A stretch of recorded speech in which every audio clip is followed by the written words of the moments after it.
Welcome to Daily Armour. Today we're going to be in the book of Psalms 119 and looking at verse 133. Psalms 119 and verse number 133. And we're actually going to be in several different scriptures today, but this is where we're going to start. And Lord willing, this is where we're going to end. So let's look at Psalms 119 and verse number 133. And it says, "Order my steps in thy word, and let not any iniquity have dominion over me." My thought for today is about those interruptions and praying and asking God about those interruptions. And is this part of His plan? There's a reason for our interruptions so many times. And when God sends an interruption, it's vitally important that we pay attention and that we take it serious, and that we don't miss it.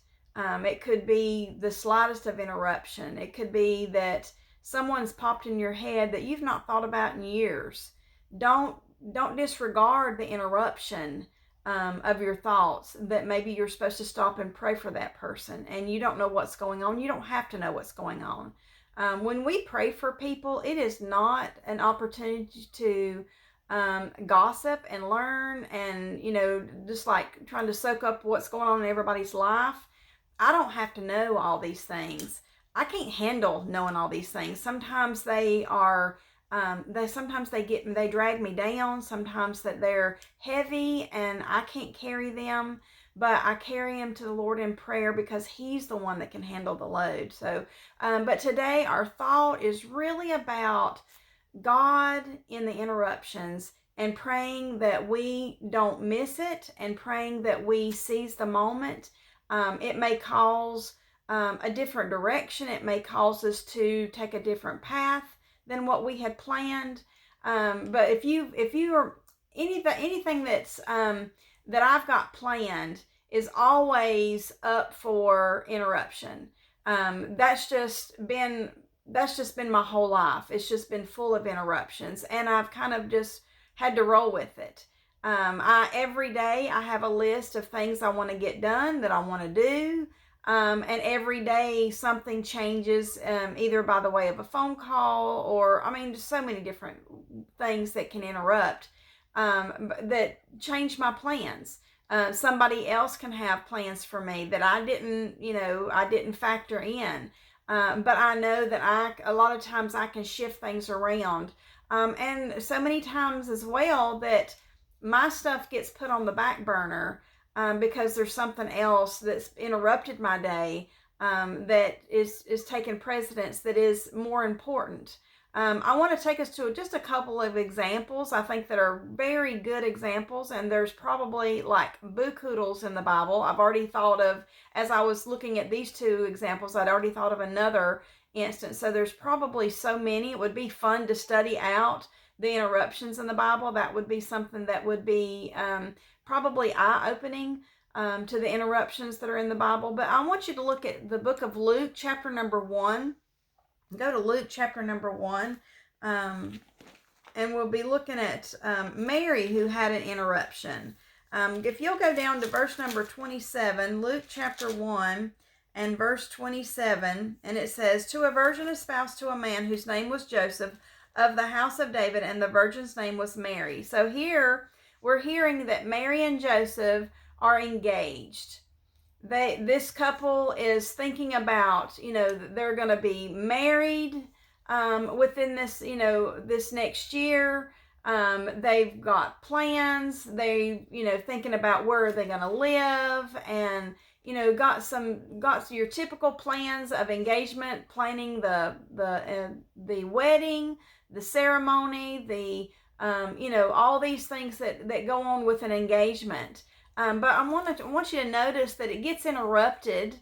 It gets a little hiccup in it. The plans didn't go quite as what they wanted them to go. Their plans got interrupted, and let's look at what happened. Verse number 28 says, "And the angel came in unto her and said, Hail thou that art highly favored. The Lord is with thee. Blessed art thou among women." All right, so she gets a visit from an angel. She gets interrupted. Her thoughts are probably on being engaged and, having the wedding and picking out the dress, and all these things that as women, as we are, when we're planning on getting married, that go on in our heads. And all of a sudden she gets visited by an angel, and her thoughts are interrupted, her day is interrupted, and her engagement is definitely interrupted. So he's telling her, "Hail, thou that art highly favored, the Lord is with thee, blessed art thou among women." Verse 29 says, "And when she saw him, she was troubled at his saying, and cast in her mind what manner of salutation this should be." She's like, "Oh my goodness, what, I don't deserve those accolades. This is a little bit scary. This is what's going on, And verse number 30 says, "And the angel said unto her, Fear not, Mary, for thou hast found favor with God, and behold, thou shalt conceive in thy womb, and bring forth a son, and shalt call his name Jesus." So she gets interrupted. She's not married yet. She's engaged, and she gets interrupted with this angel telling her that she is going to have a child, and that this child's name is going to be called Jesus. Verse number 32 says, "He shall be great, and shall be called the Son of the Highest, and the Lord shall give unto him the throne of his father David." So her interruption is vitally important, because this is the Messiah. God has chosen her. He has said she is highly favored, and he is with her, and he's going to give her the son. He's going to give her his son for her to bear, for her to raise, she had no plans for this. This was not part of her plans. She got interrupted, and she got a great responsibility and a great privilege. But with that privilege came great agony and responsibility and turmoil and danger, and just so many things that were going to happen and go on with this interruption. Sometimes God's interruptions completely mess up our plans. Sometimes God's interruptions take us completely down a different road that we weren't planning on going, it never even dawned on us. It was never even a thought. Never even a thought. I'm telling you, whenever the Lord let us know that we were moving to Florida, we never thought about moving to Florida. It was just never even a thought. It was never even a consideration, for us at the time in our life. Now, it was something that we had considered before we were ever even married. We thought about coming to Florida because there was some work for Todd, but it was never really part of our plans, here to be moving to Florida for Todd to be pastoring a church here in Florida. It was a huge interruption, but it has been a blessed interruption as well. So don't discount God's interruptions, and pay attention to them. And we want to be like Mary. I want you to notice how she responds to what she's been told. She's overwhelmed. Her thoughts were probably on flowers and dresses, and who would be the family coming in and making arrangements and preparing things, and a lot of work. But she wasn't planning on already having a child. And then there's a whole lot more to it. This is the Messiah. Verse number 33 says, "And he shall reign over the house of Jacob forever, and his kingdom there shall be no end." She's told about the Messiah, and this is her responsibility. In verse number 34, "Then said Mary unto the angel, How shall this be, seeing I know not a man?" She's got some questions. "And the angel answered and said unto her, The Holy Ghost shall come upon thee, and the power of the highest shall overshadow thee. Therefore also that holy thing which shall be born of thee shall be called the Son of God. And behold, thy cousin Elizabeth, she has also conceived a son in her old age, and this is the 6th month with her, who was called barren." So God's doing some things, not just in Mary's life, but he's also simultaneously doing some things in Elizabeth's life. Elizabeth is her cousin. Elizabeth is older. Elizabeth, it was, recently told that she would be having a child, that he had a very important job. And we know this was the John the Baptist. He's the forerunner for Christ. And now we have Mary here getting interrupted with her plans and saying that she's going to be the mother of the Messiah. And that has to be just completely overwhelming. And I want you to see how she responds. But I don't want us to miss verse number 37. What's one of those verses that we kind of cling to? For with God nothing shall be impossible. So what's going on here is just completely out of the normal. You don't hear about a virgin having a baby. That's not the way it happens. That's not how pregnancy happens. And so here God's told her, this angel has told her something completely impossible, and he's reminding her that nothing is impossible. Verse 37, and with God nothing shall be impossible. And verse number 38, this is how she responds, and this is what I want us to be thinking about today, is thinking about those interruptions and how we are going to respond to those interruptions. Go ahead and be planning on how we're going to respond to those interruptions. If you are interrupted with somebody that pops into your mind, pray for that person. Don't discount it. Don't just, oh, well, I wonder what they're doing, and then going about your day. Be vitally looking for those interruptions, and don't miss the importance of those interruptions, and pray for that person. You may even feel prompted to contact that person, and maybe it's somebody you've not talked to in years or months or whatever the case may be. And maybe the Lord will just prompt you, just stop your day, just use this time, this interruption, and give somebody a phone call. Maybe that, there's a different interruptions that's going to come your way today, but don't discount that God is doing something very vitally important in your day and in the day of somebody else. So this is how she responds. She says, and Mary said, verse 38, behold the handmaid of the Lord, be it unto me according to thy word. And the angel departed from her. You hear the submission. She is saying, Lord, I'm your handmaid, I'm your servant, and Lord, this doesn't make any sense, and I don't understand everything, but Lord, if this is what you want, be it unto me, according to your will. Lord is saying, whatever you want, that's what I want. And I want us to look now at Proverbs. Now let's go to Psalms. Go back to Psalms and look at 37. Let's look at 37 and verse number 23. Psalms 37 and verse number 23. 37, 23. Let me find it here. It says, the steps of a good man are ordered by the Lord, and he delighteth in his way.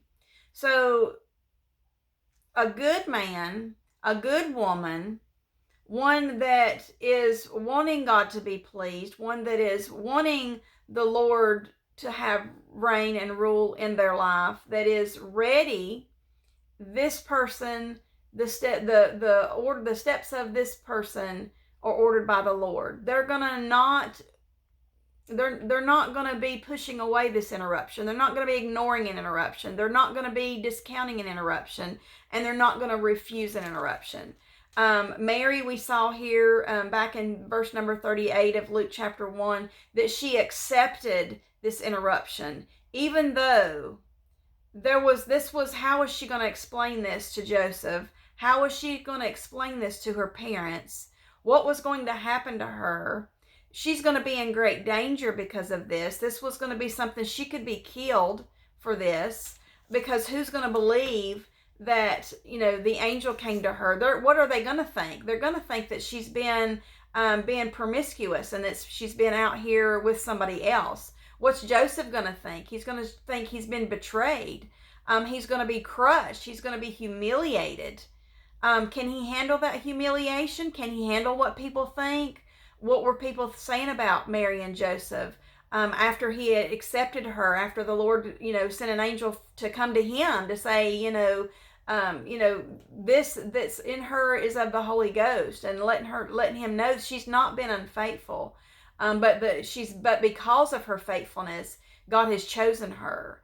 And so we need to think about that whenever that God sends an interruption in our life, and it can come from a phone call, it can come from a visit, it can come from a sickness, a pain, it could come from all kinds of things.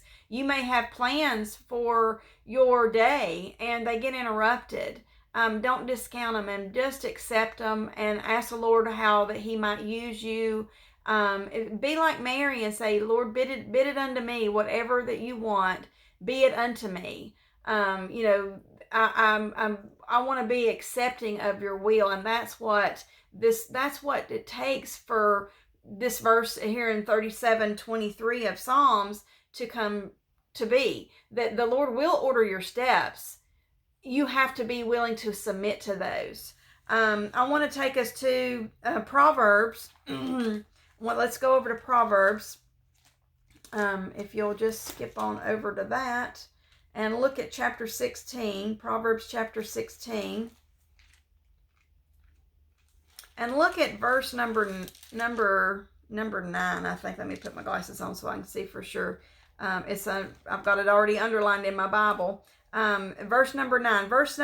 Chapter 16 of Proverbs, and verse number 9 says, a man's heart devises his way, but, there's that interruption, but, the Lord directeth his steps.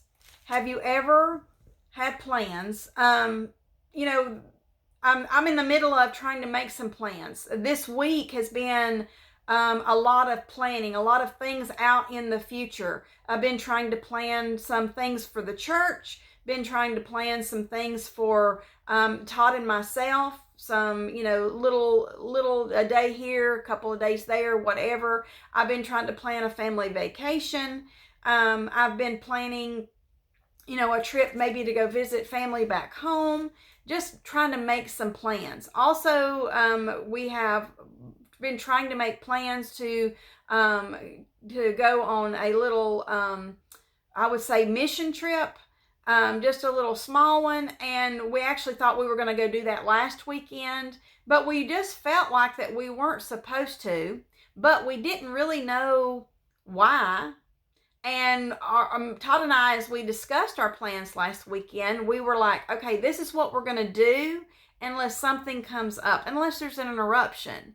And we know we need to do this, but the timing of it is so vitally important. Everything is about God's timing. What He wants you to do is just as important as when He wants you to do it. They're both important.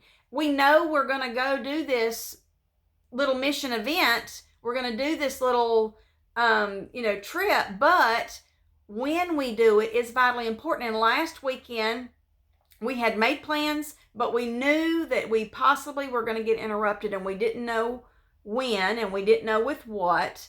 But when it came about where we possibly could have an interruption. It was available to us, and we ended up heeding to the interruption because we just were not confident that the timing was just right. And then we later learned that it wouldn't have been a good time, and we had no idea. But some other factors came into play several days later, just several days later. And we were like, oh, and I didn't even notice it. I didn't even catch it. Todd was like, that's why we couldn't go. That's why we were supposed to stay home. And I'm like, oh, I didn't even think of that. And I was so glad he thought of that. So sometimes we just can't always comprehend everything that's going on. But God has our steps ordered. He has plans for us. He has a path for us. And every day may consist of something different. Where you plan on going and what you plan on doing may get interrupted. And don't discount the interruption. It may be vitally important. It may be something that the Lord didn't want you going in that direction. Maybe that He's protecting you from something. Maybe He's protecting you from yourself. Maybe you were going to do something that He didn't want you to do. He didn't want you to be a part of. Maybe that you were going to be involved in an accident had you not been interrupted. So don't discount the interruptions today, and actually, pray for the Lord to have His will. Pray for those things to be what He wants, not what I want. Look at this Proverbs again. 16 verse 9, a man's heart devises his way. So here, just like I've told you, I am making some plans. I am trying to look at some dates. I'm trying to get some things going. I'm trying to, make sure that we're, doing some things with the family, with ourselves, with the church, and trying to keep, plans moving forward, and, be more outgoing, and, look for opportunities. But at the same time, my plans are not what's most important. What's most important is God's plans. And God can interrupt any one of my plans. He can interrupt any part of my day. And I'm used to that. I submit to that all the time. And I know at first I was very angry about that. I would get so mad if somebody interrupted my day. I would get so mad if, somebody wanted me to do something and I was like, well, I had plans for today, and now it's all the time. It's like, Mom, what are you doing today? What have you got planned for today? And I'm like, well, I've got plans, but what do you need? I'm so used to saying that. Or, Todd will say, like, Teresa, now what were you doing today? Well, that automatically means, because he never cares what I'm doing. He never thinks about what I'm doing. So when somebody says, well, what did you have planned to do today? That means they have something they want you to do for them or with them or whatever, And so I'm used to my day being interrupted all the time. And I roll with it, because sometimes it's way more fun, or sometimes it's it was a wonderful opportunity that I would have missed if I would have stuck to my plans. If I would have just stuck with my plans. If you just stick with your plans, you're going to miss out. So be careful of those interruptions and be aware of those interruptions, and when they're from the Lord. And I'm not talking about when somebody interrupts your day to go do something evil. I'm talking about when God interrupts your day and He's got better plans for you. He's got a better road for you, a better path for you. Don't discount that. Don't discount that. But the Lord directeth His steps. That's what we need to be thinking about, is, Lord, where do you want me to go today? What do you want me to do today? And let's go back now. Let's finish up here in Psalms. Go back to the book of Psalms and go back to that 119 and verse number 133. So Psalms 119, verse 133, and this is our prayer for today. This is a prayer that I'm going to pray today, and this is a prayer that I hope that you're going to pray today. And it says, order my steps in thy word, and let not any iniquity have dominion over me. And that prayer is about, Lord, let me do what you want me to do, and help me to that if I want to do something over here, but you don't want that for me, don't let that have dominion over me. Don't let that be what's most important. Maybe what I want to do isn't something bad, but what you want to do is just something better. It's something that is so much more important than what I thought, because so many times I'm not thinking that I could be of good service today. Maybe I'm thinking that, well, this is just an ordinary day, and God's saying, no, it's a special day. I'm doing some things, and you don't know what I'm doing, and you don't understand what I'm doing, but I'm doing some special things. And so we want to pray and ask the Lord, Lord, order my steps in thy word, in what he wants, not in what everybody, no, I'm not saying give in to everybody's whims. I'm not saying that anybody that calls you today is sent of the Lord to interrupt your day. I'm not saying that anything that you've got planned shouldn't be part of your day. I'm just saying pray and ask God to order your steps and to order my steps in his word. In his word, getting a word from the Lord and knowing that that's what he wants you to do. Going to his word and getting direction and getting instruction and learning and pondering on that. Mary pondered a lot of things that she was told, a lot of things that she experienced. She was just pondering them. She would keep them in her heart. And she would be thinking about them. Some other interruptions that I think about is that Moses was interrupted in the book of Exodus chapter 3 verse 2. He was interrupted. He was just out in the field. He was out there letting the sheep graze, and yet he got interrupted by a burning bush because God had a message for him. I think about Gideon, who was he was hiding in the wine press. And he was, he was trying to stay away from the enemy, and he was trying to do his part, but he was hiding from the enemy, and God interrupts his day and says, thou mighty man of valor, and has a plan for Gideon, and he got interrupted, and his whole life changed by a word from God. So pray that prayer today. Pray this Psalms 119, verse 133, and just, I'm excited to hear from you about how God interrupted your day today. Thank you for joining me, and I look forward to seeing you again soon.